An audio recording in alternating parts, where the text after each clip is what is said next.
जब ये भू राजस्व मंत्री थे, मुख्यमंत्री नीतीश कुमार थे, बाद में मुख्यमंत्री आए बीजेपी के सम्राट चौधरी, तो स्वाभाविक है कि वो मंत्रालय उनको न भी मिले। लेकिन आने के तुरंत बाद और मंत्रिमंडल विस्तार से पहले ही मुख्यमंत्री के द्वारा इनके सभी निर्णयों को जो बदल दिया गया, ये बताता है कि इनके निर्णयों को लेकर के, इनके निर्णयों के साथ या इनकी नीतियों के साथ ये जो मौजूदा सरकार है वो चलना नहीं चाहती। उन्होंने कहा कि मैं पढ़ता कुछ और हूँ, यानी उन्हें सिलेबस कुछ और दिया जाता है और लोगों को लग जाता है कि ये पास कर जाएगा, तो परीक्षा देते वक्त सिलेबस चेंज हो जाता है। सिर्फ उनसे उनका मंत्रालय ही नहीं छीना गया, बल्कि उनका निर्णय भी बदल दिया गया। प्रत्यक्ष को प्रमाण की ज़रूरत नहीं होती, और आज हम प्रत्यक्ष और प्रमाण के बीच के उदाहरण को एक वीडियो के माध्यम से समझेंगे कि आखिर एक वीडियो जब वायरल होता है तो उसमें किस तरीके से विभागीय तौर पर देखें तो किसी मंत्री की महत्वाकांक्षा क्या हो सकती है, वो किस तरीके से अलग शब्दावली का उपयोग करके अपने दर्द को पब्लिक के बीच रखते हैं। अब इसके बाद जब ये वीडियो आया तो बातों को डिकोड करना शुरू किया गया कि क्या ये वाकई यही दर्द है जो उन्हें एक मंत्रालय के तौर पे नहीं मिल पाया, तो ये झलकना शुरू हो गया, या फिर इसके पीछे कुछ और राजनीतिक महत्वाकांक्षा भी है, या फिर एक ब्रॉडर पर्सपेक्टिव में देखें तो क्या ये राजनीतिक विषाद को छोटा करना भी है, कहीं उसी के बीच उनके दर्द जो है वो कैमरे पे झलक रहा है। विजय कुमार सिन्हा का एक वीडियो वायरल हो रहा है लगातार पिछले 2 दिन से, और आपने देखा होगा किस तरीके से वो कुछ अलग शब्दावली का उपयोग करके ये कह रहे हैं कि तैयारी कुछ और की जाती है, वो कुछ और जाता है परीक्षाओं में। कहीं ना कहीं अंदेशा और आभास उसी तरीके से है जो कि हम बात करना चाह रहे हैं। विभागीय तौर पर किस तरीके से पिछला विभाग जो उनका था, अब कृषि मंत्री बने, पहले वो भूमि राजस्व सुधार विभाग के मंत्री थे, तो क्यों इस तरीके से विभागों में बंटवारा किया गया, क्या कद छोटा कर दिया गया है, क्या कृषि मंत्री बनने के बाद उनकी राजनीतिक विषाद उतनी बड़ी नहीं बन पाएगी जो उनकी महत्वाकांक्षा रही होगी। इन्हीं सब बातों को डिकोड करेंगे। हमारे साथ राजनीतिक विश्लेषक रामबंधु वत्स सर है। सर, बातें तो हमने कुल मिला के भूमिका में कह ही दिया कि राजनीतिक महत्वाकांक्षा है, या फिर कृषि मंत्री के तौर पे उन्हें अपनी राजनीतिक करियर उतनी बड़ी नहीं दिख रही है, इसलिए वो शब्दों को घुमा फिरा के अलग अलग कार्यक्रमों में, या फिर कृषि मंत्री बनने के बाद उन्होंने पोस्ट भी एक शेयर नहीं किया फेसबुक पे। 1-2 हफ्ते तक तो एकदम ठंडा पड़ा था उनका फेसबुक पोस्ट। क्या लग रहा है, ये मतलब कहीं और जा रहा है, या फिर कुछ ऐसा अंदेशा है कि विजय कुमार सिन्हा को अब भी ऐसा आस है कि उनका मंत्रालय बदल दिया जाएगा? देखिए, एक बार बिहार के एक संघर्षशील नेता, मैं उनका नाम नहीं लूँगा, उन्होंने मुझसे कहा था कि हम जहाँ भी जानना चाहते हैं वहाँ जाने से पहले मेरा किस्मत वहाँ पहुँच जाता है। अच्छा। यानी जो संघर्ष उनके नीति में लिखा गया है, वो जिस दरवाजे पे जाए, उनके जाने से पहले वो स्ट्रगल, संघर्ष वहाँ पहुँच जाता है। मुझे लगता है विजय सिन्हा जी के साथ यही हो रहा है। अच्छा। क्योंकि पूर्ववर्ती सरकार में जब मुख्यमंत्री नीतीश कुमार हुआ करते थे, उस वक्त भी उनके हाथ पैर बांधे हुए थे। ये बात बरबस वो खुद, उनकी जो भाषा शैली थी, बॉडी लैंग्वेज था, इससे जाहिर होता था। नई सरकार जब अपनी पार्टी का मुख्यमंत्री है और जिन्होंने लंबे समय तक संघर्ष किया है, आपको याद ही होगा कि नीतीश कुमार जब मुख्यमंत्री थे तब उन्होंने एक बार कहा था अटल बिहारी वाजपेयी के अटल बिहारी वाजपेयी के जयंती के अवसर पे कि बिहार में अगर बीजेपी की जब भी मुख्यमंत्री बनेगा तो यही अटल जी को सच्ची श्रद्धांजलि होगी। तो इतना आतुर थे बीजेपी का मुख्यमंत्री बने, और फिर भी अब उनकी हालत ऐसी हो गई है। आप जिस वीडियो की बात कर रहे हैं, उस वीडियो से तो यही लगता है कि जो परीक्षक है वही नहीं चाहता है कि परीक्षार्थी परीक्षा में पास करे। उन्होंने कहा कि मैं पढ़ता कुछ और हूँ, यानी उन्हें सिलेबस कुछ और दिया जाता है और लोगों को लग जाता है कि ये पास कर जाएगा, तो परीक्षा देते वक्त सिलेबस चेंज हो जाता है, प्रश्न किसी दूसरे सिलेबस का आ जाता है। इससे तो जाहिर है वो यही बताना चाहते हैं कि जो परीक्षक है वो नहीं चाहता है कि वो अपनी परीक्षा में पास हो, यानी कि वो जहाँ हैं, जो उनके सीनियर हैं, ये आरोप अपने सीनियर, अपने नेतृत्व पे लगाया जा रहा है, या उस पूरे परिवेश पे लगाया जा रहा है उनके द्वारा जहां वो इस वक्त हैं। यानी जो हैं, जो जिनके हाथ में उनकी पार्टी की ताकत है, कमान है, जो निर्णय लेने वाले हैं, वो नहीं चाहते हैं कि विजय सिन्हा उभर के आएँ या विजय सिन्हा अच्छा काम करें। देखिए, बिहार में जब वो भू राजस्व मंत्री थे तो उन्होंने भू माफियाओं पे लगाम लगाया और ताबड़तोड़ एक के बाद एक 3 निर्णय उन्होंने लिया। वो उस निर्णय के सकारात्मक और नकारात्मक पक्ष हो सकते हैं, लेकिन इतना तो तय था कि जो भू माफिया थे उन लोगों में एक बहुत ही समझिए कि दिल दहलाने वाली खबर गई कि सरकार आपके खिलाफ है। और जो छोटे छोटे किसान हैं, जो सीमांत किसान हैं, उनको लगा कि हाँ, ये जो नई सरकार बनी है बीजेपी की, वो कुछ अच्छा कर पाएगी। लेकिन जैसे ही नई सरकार बनी, सम्राट चौधरी मुख्यमंत्री बने, तो एक एक करके उन सारे निर्णयों को पलट दिया गया जो कि विजय सिन्हा ने अपने कार्यकाल में लिए थे जब वो भू राजस्व मंत्री थे, और उसके बाद बाद में उनसे वो मंत्रालय भी छीन लिया गया। तो सिर्फ उनसे उनका मंत्रालय ही नहीं छीना गया, बल्कि उनका निर्णय भी बदल दिया गया। ये भी प्रतीकात्मक तौर पे दर्शाता है कि वो जो निर्णय ले चुके हैं या जो मानते हैं कि मैंने हमारे इस निर्णय से किसानों में राहत मिलेगी और भू माफियाओं के खिलाफ एक्शन सरकार ले पाएगी, वो सारे निर्णय बदल दिए गए। और तब जाके उनको एक मंत्रालय मिला, वो भी जो कृषि मंत्रालय है। कृषि मंत्रालय के बहुत सारे जो निर्णय हैं, वो निर्णय केंद्र सरकार के निर्णयों पे आधारित होते हैं। थोड़ा इसको आप बांट के बताएं किस तरीके से अलग अलग खांचे में कि कृषि विभाग जो किसी राज्य में होता है, अगर उसका कोई मंत्री है तो उसके कार्यशैली को किस तरीके से देखा जाए, और जैसा कि हम लोग बात भी कर रहे थे कि उसमें और भी कुछ चीज़ें होती हैं जो अलग अलग मंत्रालय हुआ करते थे, इसको हम लोग थोड़ा तोड़ते हैं और अच्छे से समझते हैं। देखिए, ऐसे तो हर मंत्रालय में काम करने के लिए बहुत स्पेस है और कृषि मंत्रालय में भी काम करने के लिए बहुत स्पेस है। लेकिन कृषि मंत्रालय का जो दो बहुत महत्वपूर्ण ग्लैमर होता है जो सीधे तौर पे किसान से जुड़ा होता है, एक होता है न्यूनतम समर्थन मूल्य, एक होता है कृषि संबंधी ऋण। ये सारी जो चीज़ें होती हैं जो किसान को सीधे मिलता है, इनमें जो कृषि राज्य सरकार के जो कृषि मंत्री हैं उनको केंद्र सरकार के कृषि मंत्रालय पर निर्भर रहना पड़ता है। धान की, गेहूं की, दलहन की खरीदगी मूल्य क्या होगी, ये राज्य सरकार तय नहीं करती है, ये केंद्र सरकार तय करती है। दूसरा जो खेती से संबंधित जो मुख्य ग्लैमर है वो है पैक्स के द्वारा धान की खरीदगी, जो जिसमें किसानों की मारामारी होती है। अगर आप धान खरीदगी को लेकर के जो भी भ्रष्टाचार है, ये हैं बिहार में भ्रष्टाचार हैं धान खरीदगी को लेकर के, अगर जिस मंत्री के द्वारा वो दूर कर दिया जाए तो वो लगेगा कि हाँ एक सुशासन की सरकार आ गई। लेकिन धान खरीदगी जो कि खेत से पैदा होता है, लेकिन वो सहकारिता मंत्रालय के अधीन आता है। तो जो दो ग्लैमर है वो तो कृषि मंत्रालय के अंतर्गत आया नहीं। अब रह गई सिंचाई आदि की सुविधाएं, जो बहुत ही जोखिम भरी चीज़ें हैं, हर जगह सिंचाई की सुविधा नहीं हो सकती है, तो इसके अपने चैलेंज है जो जलवायु या मौसम के द्वारा तय होता है। तो जो इसका जोखिम भरा टास्क है वो राज्य सरकार के अधीन होता है। और हालांकि ऐसा नहीं है कि बस आप इन्हीं सारे कुछ डाटा में आप कृषि मंत्रालय को तय कर देंगे, करने के लिए बहुत कुछ है। लेकिन जो मुख्य ग्लैमर है वो ग्लैमर में केंद्र सरकार के निर्णय पे ही उनको आश्रित रहना पड़ेगा या राज्य सरकार के दूसरे मंत्रालय को से संबंधित। लेकिन फिर भी कृषि मंत्रालय समझिए कि एक बहुत महत्वपूर्ण मंत्रालय है बिहार में या देश जो कृषि प्रधान देश है। तो अब किसानों के पास जाएं, जैसे वो गए हुए थे लीची उत्पादकों के यहाँ गए हुए थे, किसानों से बातचीत कर रहे थे, तो वो जाकर के अब उनकी समस्याओं का समाधान करें। लेकिन जो उनका जो एक टिस था, जो था, वो यही था कि हम जो भी हम पढ़ते हैं बाद में एग्जाम के समय में मेरा सिलेबस चेंज हो जाता है। यानी कि हम जो करते हैं, जो बेहतर करते हैं, जो अच्छा करने की कोशिश करते हैं, तो ऐसी परिस्थितियां बनाई जाती हैं नेतृत्व के द्वारा या पूरे परिवेश के द्वारा कि हम आगे अच्छा न कर पाएं। तो क्या ये विजय सिन्हा की राजनीति कहीं फंस चुकी है या उनकी राजनीति को छोटा करने की कोशिश है? देखिए, उनकी राजनीति को छोटा करने की कोशिश तो है ही। अगर नहीं होती तो मंत्रालय, देखिए मंत्रालय जब ये भू राजस्व मंत्री थे, मुख्यमंत्री नीतीश कुमार थे, बाद में मुख्यमंत्री आए बीजेपी के सम्राट चौधरी, तो स्वाभाविक है कि वो मंत्रालय उनको न भी मिले। लेकिन आने के तुरंत बाद और मंत्रिमंडल विस्तार से पहले ही मुख्यमंत्री के द्वारा इनके सभी निर्णयों को जो बदल दिया गया, ये बताता है कि इनके निर्णयों को लेकर के, इनके निर्णयों के साथ या इनकी नीतियों के साथ ये जो मौजूदा सरकार है वो चलना नहीं चाहती है। तो अब अगर आप किसी मंत्री के निर्णय को बदलते हैं या उससे असहमति रखते हैं तो निश्चित तौर पे यही बताता है कि उनकी राजनीति आपको रास नहीं आ रही और या उनकी राजनीति सीमित रहे।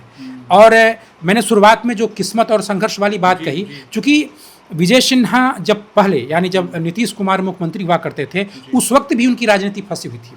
देखिए, उस वक्त ये लखीसराय से आते हैं। लखीसराय मुंगेर लोकसभा क्षेत्र में पड़ता है, जहाँ के जदयू के कद्दावर नेता ललन सिंह हैं।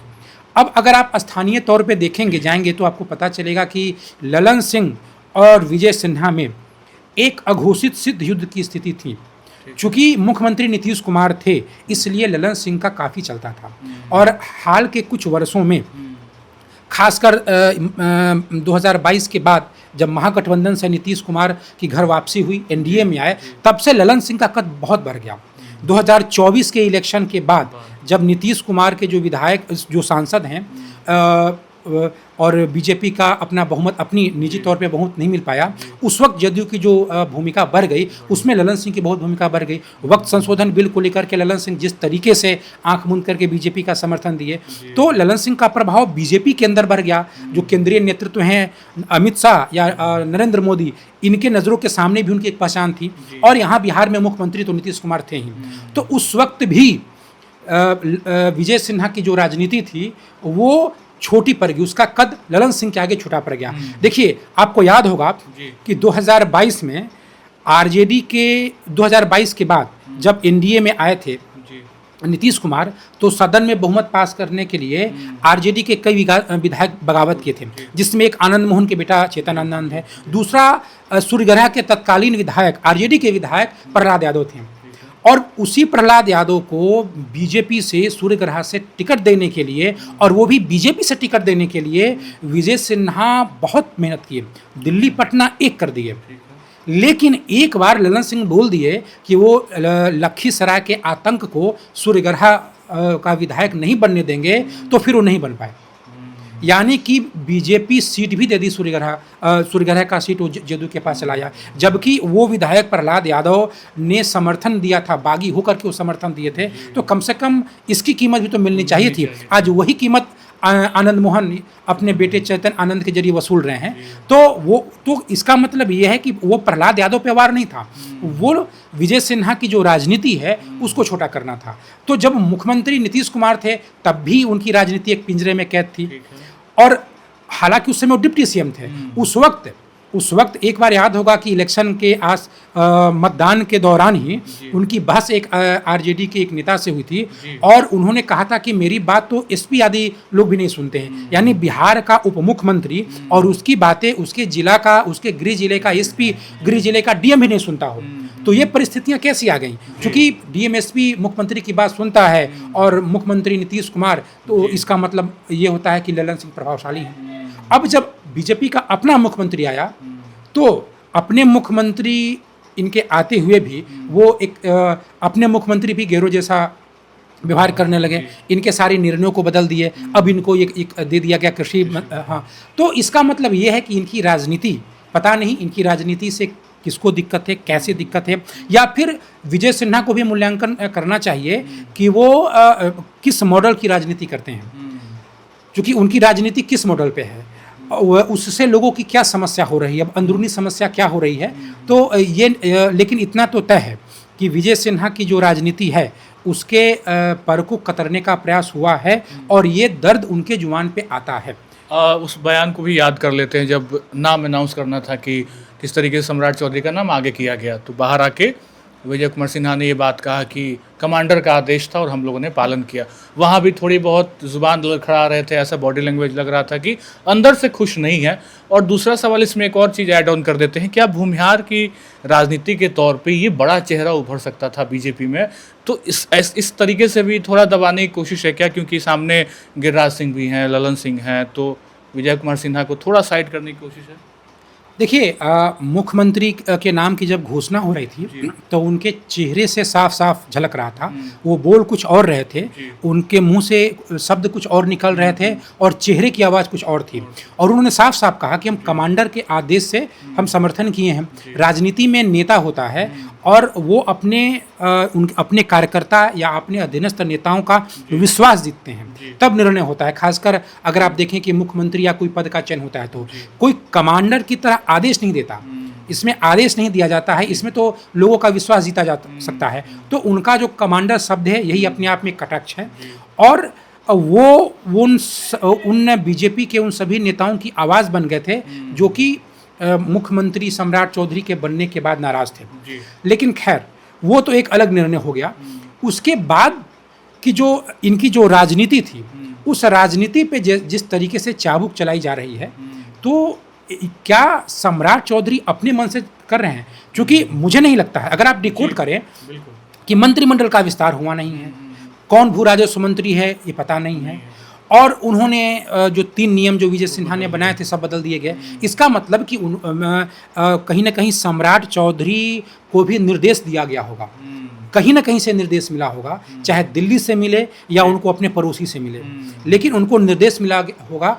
और हो सकता है इसमें सम्राट चौधरी को बलि का बकरा बनाया गया हो। लोग समझ रहे हैं कि सम्राट चौधरी नहीं चाहते कि विजय सिन्हा आगे बढ़ पाए, लेकिन हो सकता है चूंकि गठबंधन की राजनीति है, ये जो अभी जो एनडीए की सरकार है, बीजेपी की अपनी सरकार तो है नहीं, सम्राट चौधरी का तो बहुमत है नहीं, इसमें तो नीतीश कुमार की बहुत बड़ी भागीदारी है, तो हो सकता है सम्राट चौधरी के पड़ोसी ने उन पर दबाव डाला हो, तो वो चाहे जिसके दबाव में किए हों, लेकिन ये बात समझ में नहीं आता है कि मुख्यमंत्री बनने के बाद और मंत्रिमंडल के गठन होने के पहले धराधर वो विजय सिन्हा के ले लें, और ऐसी कोई टकराहट थी भी नहीं। हाँ, जब वो एक हालत था जब नीतीश कुमार मुख्यमंत्री थे, ये सहकारिता मंत्री थे और विजय सिन्हा स्पीकर थे, वो दौरान एक बात हुई थी, तो उस दौरान तो मुख्यमंत्री और सम्राट चौधरी में भी कुछ कहा सुनी अनबन हुई थी। लेकिन राजनीति में अगर कोई एक बार कोई मुंह से बात निकलती या कोई बयान देता है तो वो अस्थाई नहीं होता है, वो अस्थाई नहीं होता है।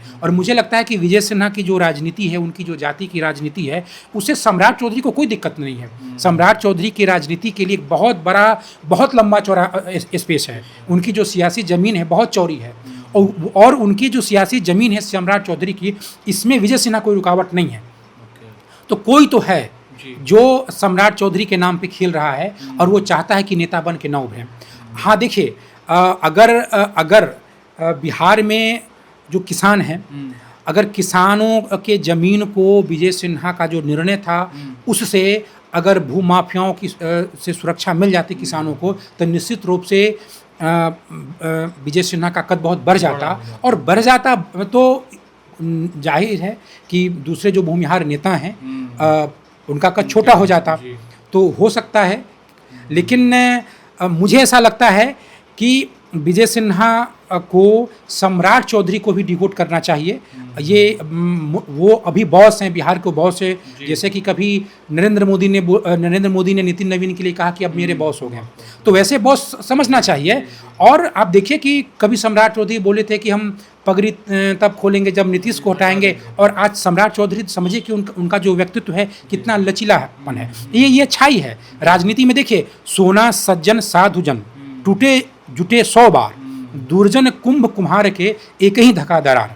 मतलब एक ही बात पे अगर बिखराव हो जाए, अलगाव हो जाए और वो कभी न मिले, तो ये दुर्जन व्यक्ति का ये नकारात्मक लक्षण है। और सोना सज्जन तो बार बार टूटते रहते हैं, जुटते रहते हैं। तो उनको सम्राट चौधरी के नज़दीक आना चाहिए, मन से सारे करवाहट निकाल करके, और एक नए तरीके की राजनीति करनी चाहिए। मुझे लगता है कि जिस तरीके से वो पिंजरे, उनकी राजनीति को पिंजरे में कैद करके रखा गया है, उन्होंने कहा कि सिलेबस बदल दिया जाता है, इसका मतलब कि उनकी राजनीति को कैद करके रखा गया है, तो उससे वो सम्राट चौधरी के जरिए बाहर निकल सकते हैं।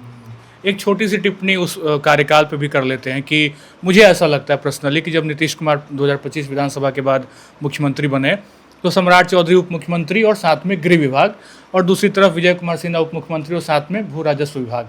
तो 2 उप मुख्यमंत्री के जो टशल के तौर पर हम लोग देख पा रहे थे, क्योंकि इधर गृह विभाग मिलने के बाद सम्राट लगातार एक्शन में थे, एनकाउंटर, पुलिस की खुली छूट कि भाई आप एक्शन करिए, और दूसरी तरफ इनका जनता दरबार और लगातार एक्शन लेना, निलंबन करना, अधिकारी को सस्पेंड करना। तो 2 धरा बटा हुआ था, 2 एक पॉपुलर चेहरे आगे बढ़ रहे थे। सम्राट सीएम बने तो एक चेहरा दब गया। हाँ, निश्चित तौर पे ये देखिए, दोनों थे, दोनों लोकप्रिय थे, दोनों उप मुख्यमंत्री अपना अपना काम कर रहे थे, एक अतिक्रमण हटा रहे थे, एक भू माफियाओं के खिलाफ काम कर रहे थे, तो दोनों में एक रेस जैसी स्थिति थी। और जो बीजेपी का जो अपना राजनीतिक एजेंडा है सुशासन, तो दोनों सुशासन में 7 साल ऐसे लग रहे थे कि जैसे कोई एक रेस वाली स्थिति है। लेकिन ये जो मुख्यमंत्री का जो तय होता है, उसमें जो जातिगत समीकरण बहुत मायने रखता है। अगर आप जातिगत समीकरण की बात करेंगे तो मुझे लगता है कि विजय सिन्हा और सम्राट चौधरी दोनों एक दूसरे के प्रतिद्वंदी नहीं हैं। दोनों की जो जातिगत समीकरण है, जो सांचा है, खांचा है, सामाजिक, राजनीतिक, जातिगत, वो इस तरीके का है कि दोनों एक दूसरे के प्रतिद्वंदी नहीं है। हाँ, काम में एक प्रतिद्वंदिता जैसी चीज़ें झलक रही थी, लेकिन चूंकि वो बहुत छोटा सा कार्यकाल था, तो ये एक बात है। लेकिन विजय सिन्हा की जो समस्या है ना, वो समस्या तो ये जो नई सरकार के पहले भी थी। जब 2000 से 20 से 25 तक भी आप देखिएगा तो भी लगता था कि उनको दबाया गया है। देखिए, जब वो भू राजस्व मंत्री थे नीतीश कुमार 2025 के बाद, हाँ अभी थे, उस वक्त ऐसे बहुत सारे वो मंत्रालय की ओर से कार्यशाला आयोजित किए जिसमें उनके प्रिंसिपल सेक्रेटरी तक नहीं आए। बाद में आए, शुरुआत में वो नहीं आए थे। तो प्रिंसिपल सेक्रेटरी ऐसा नहीं है कि सम्राट चौधरी के कहने पे नहीं जाएंगे, क्योंकि सम्राट चौधरी स्वयं उप मुख्यमंत्री थे। ये मुख्यमंत्री के आदेश या मुख्यमंत्री के मुख्य सचिव के आदेश के कहने के बाद ही नहीं जाएंगे। तब से ये सीरीज हाँ, तो निश्चित रूप से ये जदयू के खेमे की ओर से उन पे एक जो उनको जकरा जा रहा है, जो राजनीति है, मुझे लगता है कि ये मुंगेर की जो राजनीति है उसमें फंसे हुए हैं। और मुझे ऐसा लगता है कि बहुत ही आत्मंथन करनी चाहिए, क्योंकि जो परिस्थितियां हैं उनकी, अब उससे कैसे बाहर निकला जाए। आप राजनीति में हमेशा रोना रोने से, देखिए राजनीति में कोई रेस्क्यू कोर नहीं होता है, कोई हाथ पकड़ के किसी को बाहर नहीं निकालता है, कोई एम्बुलेंस कोर होता नहीं है कि कोई आप घायल रहें आपके पास कोई एम्बुलेंस भेजे, आपको कोई लाद के ले आए और हॉस्पिटल ले जाए, ऐसा नहीं होता है। अपने लिए दरवाज़ा खुद पॉलिटिक्स में खोलनी पड़ती है। तो आत्मंथन करना चाहिए और ये समझना चाहिए, डिकोड करना चाहिए कि सम्राट चौधरी को कोई बलि का बकरा तो नहीं बना रहा है, क्योंकि ये बीजेपी की या बिहार की जो सरकार है वो सम्राट चौधरी की निजी सरकार नहीं है। बिल्कुल, तो खुद के दर्द की दवा खुद ही ढूंढनी होगी और विजय सिन्हा की राजनीतिक कद और राजनीतिक सफ़र किस तरीके से आगे बढ़ेगी ये तो इस कार्यकाल में पता चलेगा ही। कृषि विभाग एक बेहतरीन विभाग है मुझे लगता है काम करने के तौर पे भी, और अगर बेहतर वो करते हैं तो हमें लगता है कि एक नई लकीर खींच भी पाएंगे। बहुत बेहतर, मतलब मुझे लगता है खुला आसमान है उनके पास कृषि विभाग के तौर पे। हाँ देखिए, बहुत है। देखिए, किसानों की तो बहुत समस्या है, केवल धान बिक्री थोड़ी समस्या है। बहुत सारे मौसम की मार झेलती है। इसके अतिरिक्त सिंचाई की जो सुविधाएं होती हैं, बीज का जो भी बीज का प्रॉब्लम होता है, बहुत सारे प्रॉब्लम है। हालांकि जो उर्वरक आदि मिलता है, इस पर भी केंद्र सरकार की निर्भरता रहती है। लेकिन फिर भी केंद्र सरकार निर्णय लेती है ना, जो एप्लीकेशन होता है काम का, वो तो राज्य सरकार करती है, उसमें तो पारदर्शिता हो सकती है। तो मैं मंत्रालय के तौर पे काम कर सकते हैं, और मंत्रालय के साथ साथ जो राजनीति है जहाँ पे वो फंसे हैं, ये तो अब न कृषि मंत्रालय मिला, इससे पहले जहाँ पे फंस गए थे, जिस लड़ाई में, जिस मुंगेर की लड़ाई में, जब वो जो उनके मुंह से निकला था कि मैं उप मुख्यमंत्री हूँ और उप मुख्यमंत्री होने के बावजूद भी मेरा अधिकारी मेरी बात नहीं सुनता है, तो वो राजनीति से वो कैसे बाहर निकलेंगे।